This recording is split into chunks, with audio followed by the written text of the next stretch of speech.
ನಮಸ್ಕಾರ ಸ್ನೇಹಿತರೆ, ಭಾರತದ ಇತಿಹಾಸ ಸಂಚಿಕೆ 10. ಕಳೆದ ಸಂಚಿಕೆಯಲ್ಲಿ ಭಾರತದಲ್ಲಿರುವಂಥ ಫಲವತ್ತಾದ ಮಣ್ಣುಗಳ ಬಗ್ಗೆ ವಿವರಗಳನ್ನು ತಿಳ್ಕೊಂಡ್ವಿ. ಈ ಸಂಚಿಕೆಯಲ್ಲಿ ಭಾರತದಲ್ಲಿರುವಂಥ ನದಿಗಳ ಬಗ್ಗೆ ಕೆಲವು ವಿವರಗಳನ್ನು ತಿಳ್ಕೊಳ್ಳೋಣ. ಭಾರತದಲ್ಲಿ ಪ್ರಮುಖವಾಗಿ 27 ನದಿಗಳಿವೆ. ಮೊದಲಿಗೆ ಬರುವುದೇ ಸಿಂಧು ನದಿ. ಈ ಸಿಂಧು ನದಿ ವಾಯುವ್ಯ ಭಾರತದ ಪ್ರಮುಖ ನದಿಯಾಗಿದೆ. ಭಾರತಕ್ಕೆ ಹಿಂದೂಸ್ತಾನ ಅಥವಾ ಇಂಡಿಯಾ ಅಂತ ಹೆಸರು ಬರಲು ಈ ನದಿಯ ಹೆಸರು ಮೂಲ ಕಾರಣವಾಗಿದೆ. ಇದರ ಮೂಲ ಟಿಬೆಟ್ನ ಕೈಲಾಸ ಪರ್ವತದಲ್ಲಿದೆ. ಈ ನದಿಯು ಸಮುದ್ರ ಮಟ್ಟಕ್ಕಿಂತ ಸುಮಾರು 5182 ಮೀಟರ್ಗಳ ಎತ್ತರದಲ್ಲಿ ಉದಯವಾಗುತ್ತೆ. ಟಿಬೆಟ್ನಲ್ಲಿ ಈ ನದಿಗೆ ಸಿಂಗೆ ಕಬಾಬ್ ಎಂದು ಕರೆಯುತ್ತಾರೆ.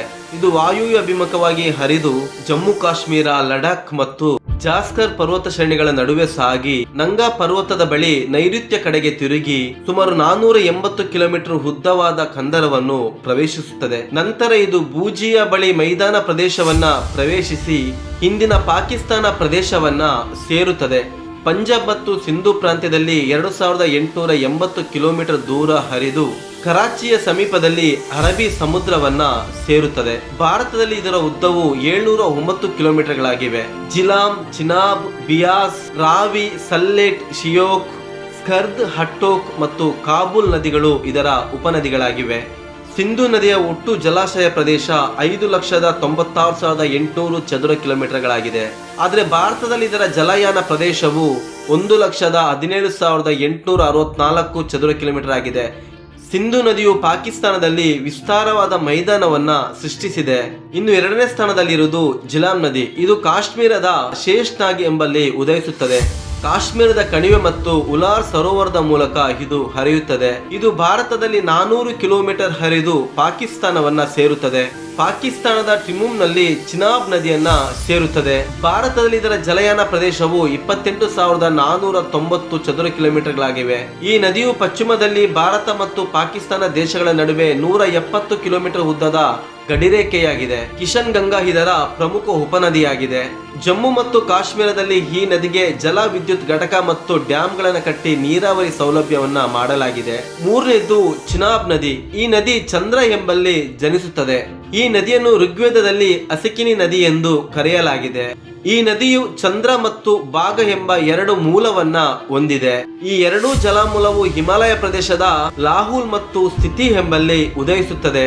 ಇವು ಒಗ್ಗೂಡಿ ಭಾರತದಲ್ಲಿ 356 ಕಿಲೋಮೀಟರ್ ಕ್ರಮಿಸಿ ಪಾಕಿಸ್ತಾನದ ಪಂಚನಾಡಿನಲ್ಲಿ ಸಟ್ಲೆಜ್ ನದಿಯನ್ನ ಸೇರುತ್ತದೆ.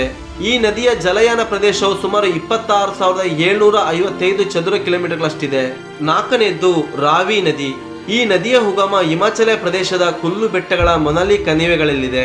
ಇದು 750 ಕಿಲೋಮೀಟರ್ ಉದ್ದವಿದೆ. ಪಾಕಿಸ್ತಾನದ ರಂಗಪುರ ಎಂಬಲ್ಲಿ ಚಿನಾಬ್ ನದಿಯಲ್ಲಿ ಸಂಗಮವಾಗುತ್ತದೆ. ಭಾರತದಲ್ಲಿ ಇದರ ಜಲಯಾನ ಪ್ರದೇಶವು 5,957 ಚದುರ ಕಿಲೋಮೀಟರ್ಗಳಾಗಿವೆ. ಈ ನದಿಗೆ ಸಂಸ್ಕೃತದಲ್ಲಿ ಐರಾವತಿ ನದಿ ಎಂಬ ಹೆಸರು ಕೂಡ ಇದೆ. ಐದನೇದು ಬಿಯಾಸ್ ನದಿ. ಇದು ಹಿಮಾಚಲ ಪ್ರದೇಶದ ಕಲ್ಲು ಬೆಟ್ಟಗಳ ಸಾಲಿನಲ್ಲಿರುವ ಬಿಯಾಸ್ ಕುರುಡ ಎಂಬಲ್ಲಿ ಉಗಮವಾಗುತ್ತದೆ. ಇದು ಹರಿಕೆ ಎಂಬಲ್ಲಿ ಸ್ಯಾಟ್ಲೆಜ್ ನದಿಯಲ್ಲಿ ಸಂಗಮವಾಗುತ್ತದೆ. ಇದರ ಉದ್ದವು 450 ಕಿಲೋಮೀಟರ್ಗಳಷ್ಟಿದೆ. ಜಲಯಾನ ಪ್ರದೇಶವು 25,900 ಚದುರ ಕಿಲೋಮೀಟರ್ಗಳಾಗಿವೆ. ಸಂಸ್ಕೃತದಲ್ಲಿ ಈ ನದಿಗೆ ವಿಪಾಸ್ ಅಥವಾ ವಿಯಾಸ್ ಎಂದು ಕರೆಯಲಾಗಿದೆ. ಆರನೇದು ಸಟ್ಲೆಜ್ ನದಿ. ರಾಕಾಸ್ ಸರೋವರದಿಂದ ಉಗಮವಾಗುತ್ತದೆ. ಇದನ್ನು ಟಿಬೆಟಿಯನ್ ಭಾಷೆಯಲ್ಲಿ ಲಾಂಗ್ ಕೇನ್ ಕಬಾಜ್ ಎಂದು ಕರೆಯುತ್ತಾರೆ. ಇದರ ಒಟ್ಟು ಉದ್ದ 1,440 ಕಿಲೋಮೀಟರ್ಗಳಾಗಿವೆ. ಭಾರತದಲ್ಲಿ ಈ ನದಿಯು 1,050 ಕಿಲೋಮೀಟರ್ ಉದ್ದವನ್ನ ಹೊಂದಿದೆ. ಇದು ಪಾಕಿಸ್ತಾನದ ಪಚ್ಚನಾಡ್ ಬಳಿ ಚಿನಾಬ್ ನದಿಯಲ್ಲಿ ಸಂಗಮವಾಗುತ್ತದೆ. ಇದರ ಜಲಯಾನ ಪ್ರದೇಶವು 24,087 ಚದುರ ಕಿಲೋಮೀಟರ್ಗಳಷ್ಟಿದೆ. ಸಿಂಧು ಮತ್ತು ಅದರ ಉಪನದಿಗಳು ಹಿಮಾಲಯ ಪರ್ವತ ಕಣಿವೆಗಳಲ್ಲಿ ಉಗಮಿಸಿ ಜಮ್ಮು ಕಾಶ್ಮೀರ ಮತ್ತು ಹಿಮಾಚಲ ಪ್ರದೇಶ, ಪಂಜಾಬ್ಗಳ ಮೂಲಕ ಪಾಕಿಸ್ತಾನವನ್ನ ಪ್ರವೇಶಿಸುತ್ತದೆ. ಈ ನದಿಗಳ ನೀರನ್ನ ಭಾರತ ಮತ್ತು ಪಾಕಿಸ್ತಾನ 1960ರ ಒಪ್ಪಂದದ ಪ್ರಕಾರವಾಗಿ ಬಳಕೆ ಮಾಡುತ್ತಿವೆ. ಏಳನೇದು ಗಂಗಾ ನದಿ. ಗಂಗಾ ನದಿಯ ಮೈದಾನ ಪ್ರದೇಶವು ಭಾರತದ ಹೃದಯದಂತಿದೆ. ಈ ವಿಶಾಲ ಮೈದಾನವು ಫಲವತ್ತಾದ ಮಣ್ಣು ಮತ್ತು ಉತ್ತಮ ವಾತಾವರಣದಿಂದ ಭಾರತದಲ್ಲಿ ಪ್ರಾಚೀನ ಕಾಲದಿಂದಲೂ ಜನಭರಿತ ಪ್ರದೇಶವಾಗಿದೆ. ಈ ಪ್ರದೇಶವು ಅನೇಕ ರಾಜವಂಶಗಳ ಉದಯಕ್ಕೆ ಆಮಂತ್ರಣವಾಗಿತ್ತು. ಗಂಗಾ ನದಿಯು ಭಾರತೀಯರಿಗೆ ಅತ್ಯಂತ ಪವಿತ್ರ ನದಿಯಾಗಿದೆ. ನದಿಯ ತಟದಲ್ಲಿ ಅನೇಕ ಹಿಂದೂ ಧಾರ್ಮಿಕ ಕೇಂದ್ರಗಳಿವೆ.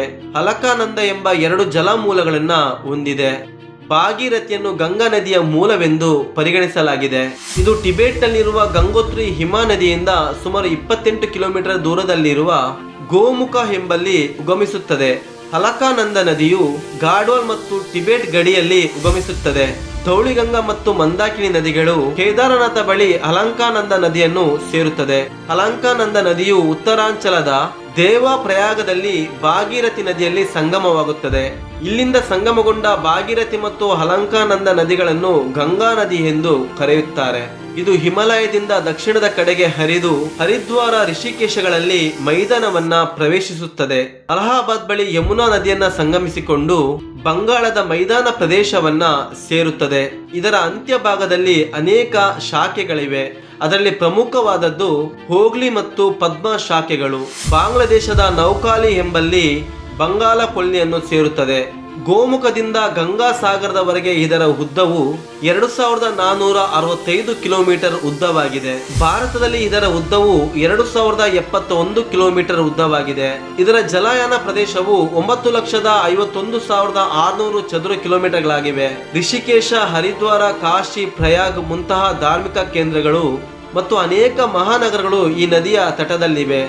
ಯಮುನಾ, ರಾಮಗಂಗಾ, ಘಾಘರ್, ಕೋಸಿ, ಗಂಡಕ್, ಬಾಗಮತಿ, ಸೋ, ದಾಮೋದರ್, ಮಹಾನಂದ, ದಾದರ್, ಕೆನ್ ಫುನ್ ಪುನ್, ಚಂಬಲ್ ಮುಂತಾದವು ಇದರ ಉಪನದಿಗಳಾಗಿವೆ. ಇನ್ನು ಕೆಲವು ನದಿಗಳ ಬಗ್ಗೆ ಮುಂದಿನ ಸಂಚಿಕೆಯಲ್ಲಿ ತಿಳಿದುಕೊಳ್ಳೋಣ. ವಿಡಿಯೋವನ್ನು ಪೂರ್ತಿ ನೋಡಿದಂಥ ಸಮಸ್ತ ಕನ್ನಡಿಗರಿಗೆ ಧನ್ಯವಾದ ಸಲ್ಲಿಸುತ್ತಾ ಇಂಥ ಅನೇಕ ಉತ್ತಮವಾದಂಥ ವಿಚಾರಗಳನ್ನು ಈ ಚಾನಲ್ ಮುಖ ತಿಳಿಸಬರ್ತೀನಿ. ದಯವಿಟ್ಟು ಚಾನಲ್ ಸಬ್ಸ್ಕ್ರೈಬ್ ಮಾಡಿ.